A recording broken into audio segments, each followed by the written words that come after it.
There has always been trade across the borders between the Gambia and Senegal. One of the most important commercial centers in the Gambia is Farafenni. Here, at this busy crossing point along the most important land route linking northern and southern Senegal, a weekly Sunday market attracts thousands of consumers and business people. The trade is dominated by women who deal mostly in vegetables and other foodstuffs.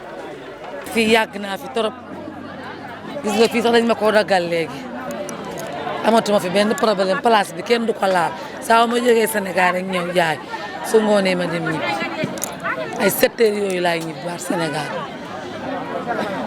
su samedi ma ñëw fanaan poste fa fanaan si waat fii samedi ci guddi laay ñibbi ñëwaat fii fanaan si fajar teel ma lal ba waa Sooma dama leen di indil bagage Sooma sama client yi Sooma lañ di gis ne ko su ma amee bagage nag bu ñëwee dañuy ñëw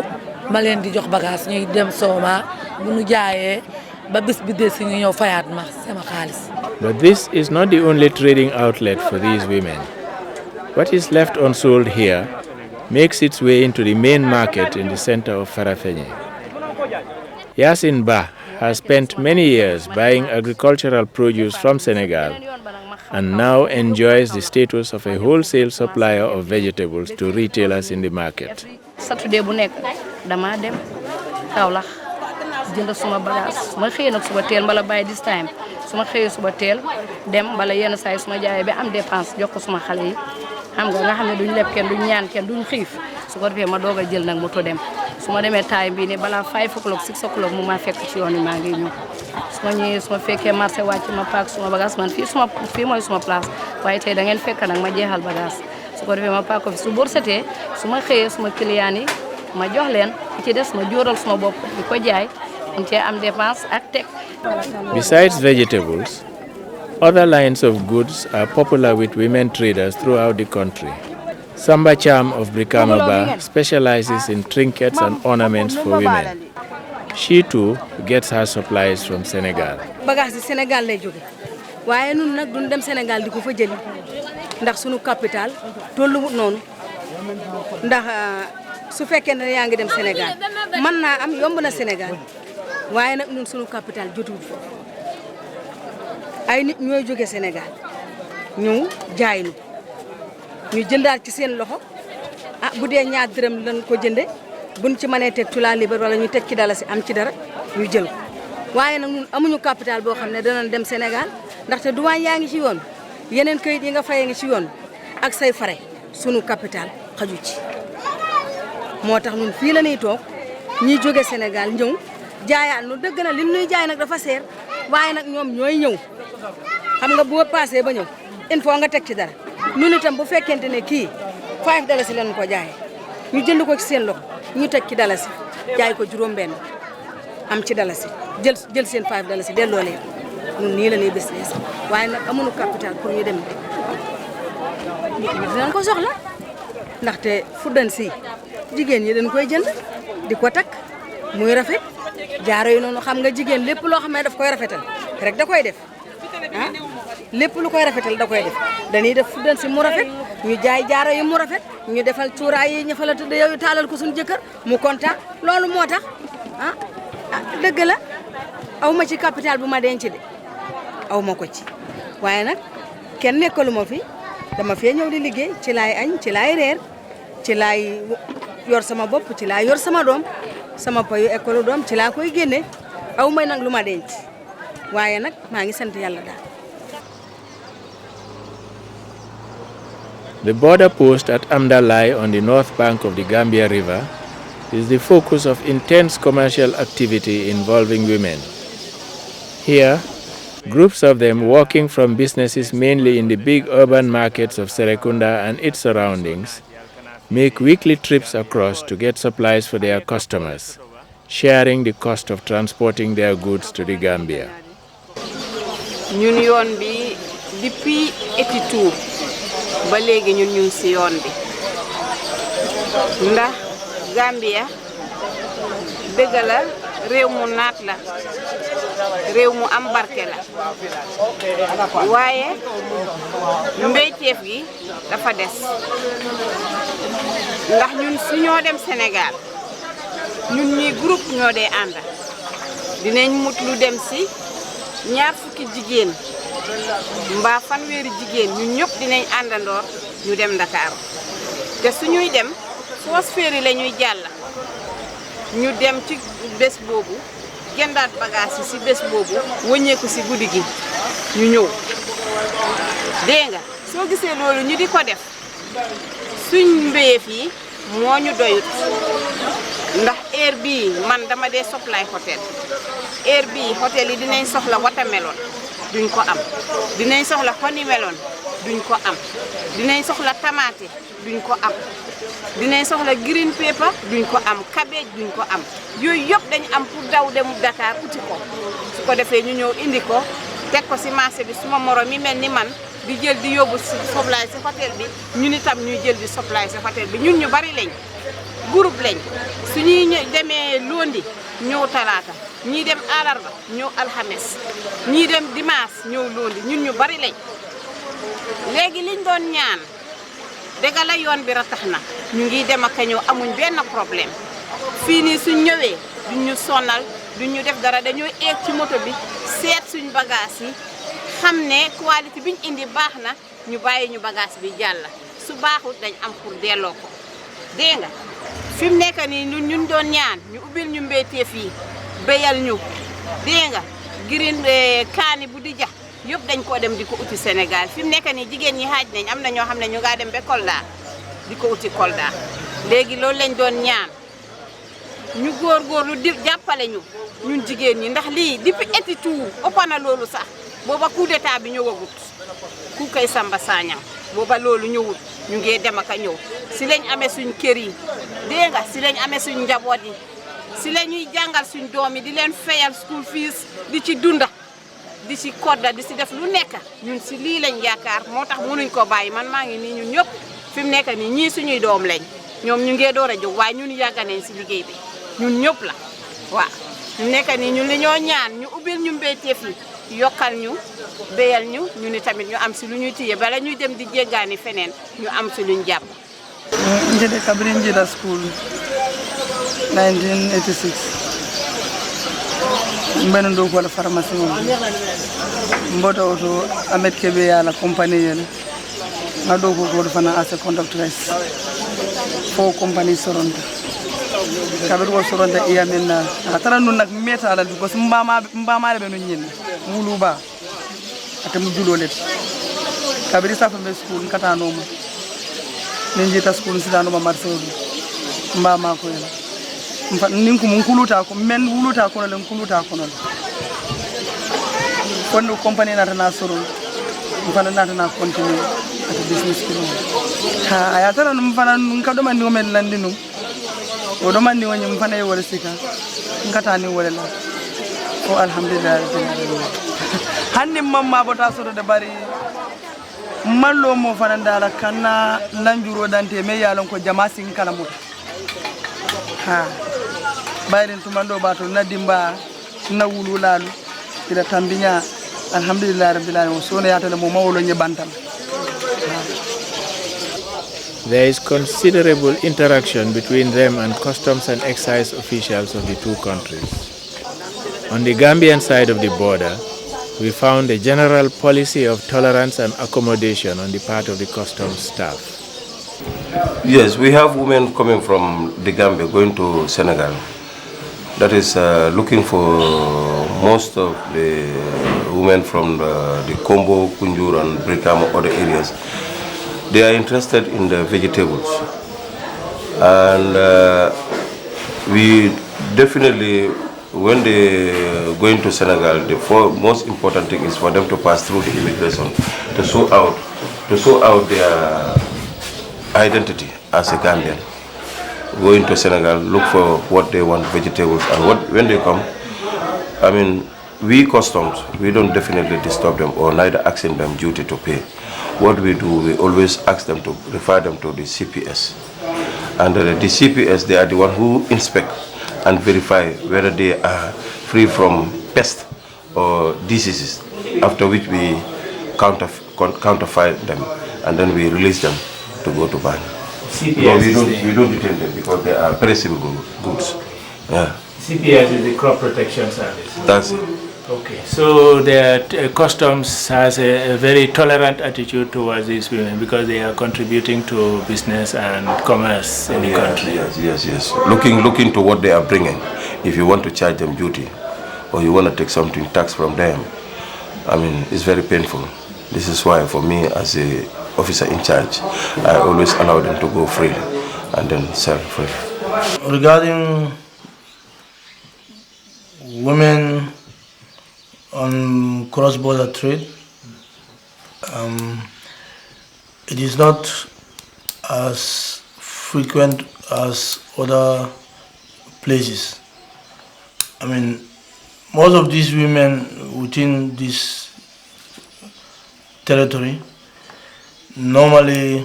sell sundry. They deal with sundry goods or vegetable goods. And these are normally in a very small scale business, and they attract very little tax. Also because we facilitate business and we encourage women and others to at least improve on their socio-economic life. Yeah. Customs has a very positive approach towards this kind of cross-border trade, not only in terms of trying to boost our economy, but we are also trying to encourage this kind of petty trading, especially for women who can be engaged in these commercial activities, at least to augment their living. Customs appreciate the difficulties that they face in this trading sector, and we have always advocated for our people around the border stations to be very positive in their reaction towards these petty traders, to encourage them, notwithstanding the fact that they have to collect all the revenue due to government. They also need to control, because customs have some vital rules, not only on revenue collection.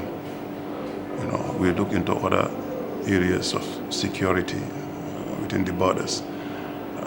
So in spite of trying to facilitate trade, we try to put control measures in place without undue delay to legitimate trade, like this cross-border trade that these women are having. So yes, definitely, our policy towards this area is to ensure that we encourage cross-border trade, especially with women. We have to encourage women to go into this type of business, and we will continue to give all possible efforts,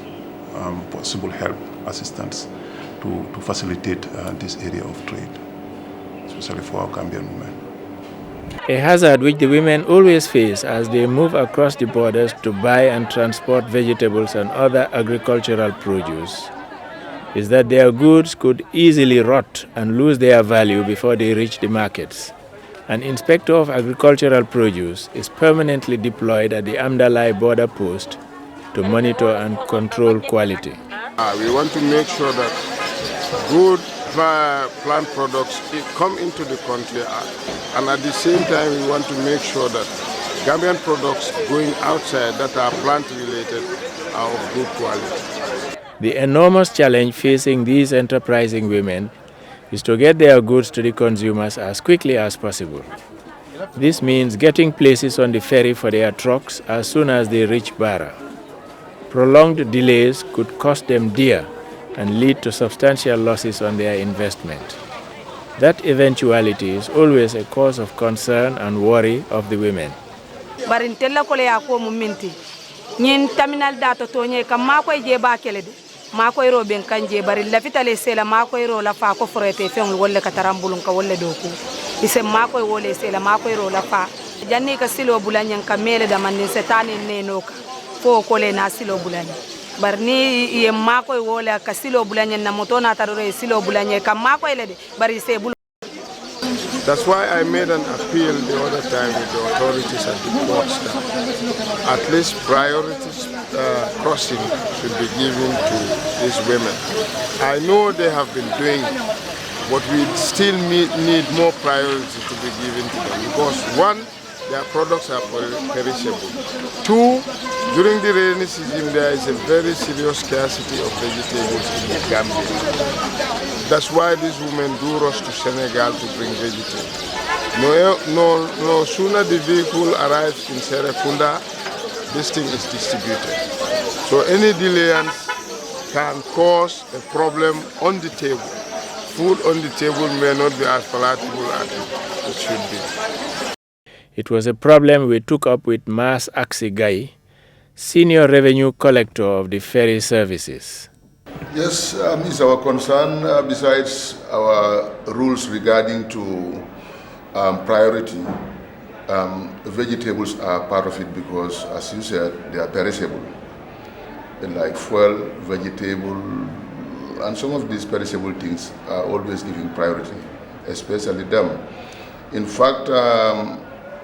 the way and manner sometimes they are assisted could be very difficult, but nevertheless we do that because the ferry will be loaded with vehicles, and at the tail end of the ferry or at the head of the ferry, you'll find out that you'll find bags and bags of this, because these are times when they say, I'm just arriving, the next ferry will be another 4 hours, I was 4 hours away, it will be 8 hours, it will affect our product. Then, you see, normally we allowed a space for them at the back of the loading, and we loaded them. Sometimes it takes us even longer time in terms of, delivery when they are in Banjul, but we still bear it as their partners. So one can assure them from the GPA and that they will receive all kinds of support and consideration when it comes to getting across quickly with their produce. That has been the priority that was going on all along, and we will continue. Like I said, they are really working hard to make ends meet, because if you look at the vegetable trade, most probably 70% or 65% of it is coming from this end, and it's consumed by us. I am part of it, you are part of it. So why do you want to delay it? If my mate goes to the market without, vegetables, my food will not be as palatable as it should be. So I think we are all partners in this. Yes.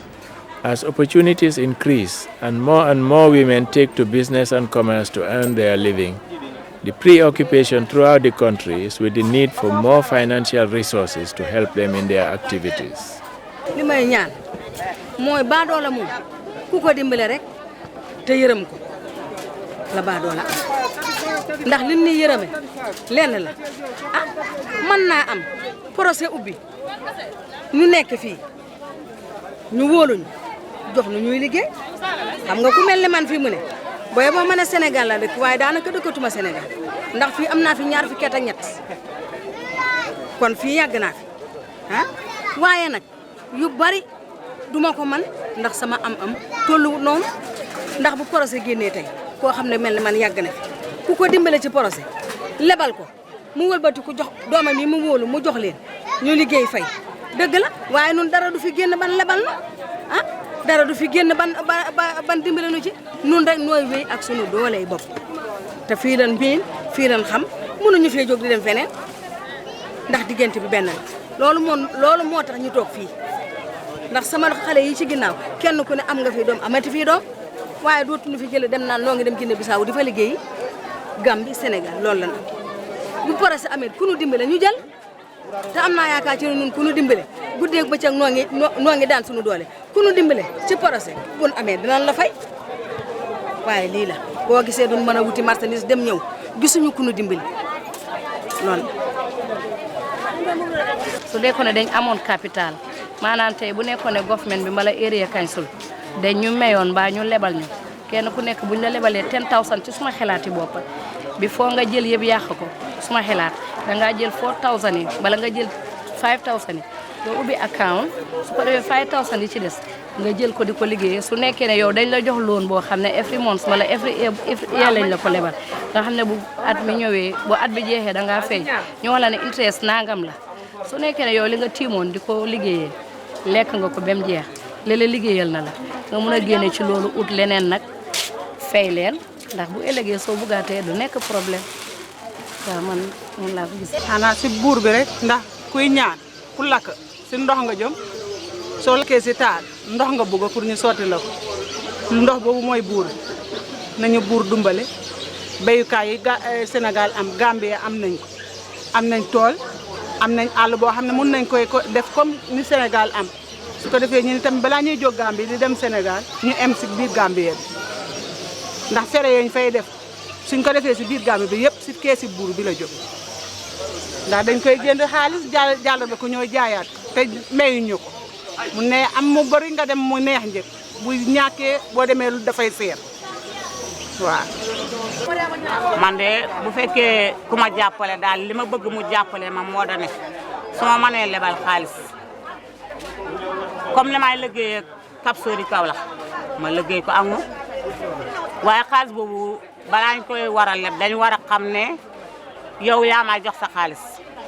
danga ma war a expliquer na ma suma xaalis bi ma lay jox dama bëgg ñu liggéey ko nii ak nii su ma la ne waaw man su ma ne waaw rek du mën a diit waaw xam nga boo xamee xaalis lu la neex liggéey waaye boo xamul xaalis da nga bëgg a liggéey wante doo mën a liggéey wala nga xam ne doo liggéey daal ni la neexee waaw wante boo xamee xaalis doo jaaxle waruwaay doo jaaxle jënd bagage. The Indigenous Business Advisory Service, IBAS, is a government business credit institution whose officials hold women entrepreneurs in high esteem for their reliability and credit worthiness. Women constitute more than 90% of clients at IBAS. We asked Manga Sanyang, the manager of IBAS, what women should do in order to receive financial and advisory assistance from the service. We extend credit to all Gambians, but of late our emphasis has been on the women because we discovered that they are more credit worthy than some of us the men, and since 2003 up to the present, we've extended credit services to several women. Almost 90% of our clients are women, and most of these women are engaged in groups or CAFOs. We have women in the KMC. We have several women in the KMC that are groups. We have it in the Combo Central, Combo East, Fonyi Berefet, and then Lower Badibu, Upper Badibu, Nyomis, and Jokadu. We operate in all these things. We extend credit to them, especially if they are in groups. Our success rate has been very good in that area. And I would welcome any potential female investors who wants to go into this thing, who wants to extend their business into any area in the sub-region. First of all, they have to be a Gambian. Yes, and then the requirement is oftentimes we will appraise their eligibility. Once they are found eligible, then we look at what type of security is available. Sometimes we request some certificate. If it's on individual basis, we require a certificate, a third party to guarantee the loan. Yes, or you have some type of a document or lease document and things of that sort. But if they can come together in groups, oftentimes the CAFOs, we use the executive CAFOs to guarantee the loan, in which case they wouldn't have to tender any physical physical evidence of guaranteeing the loan.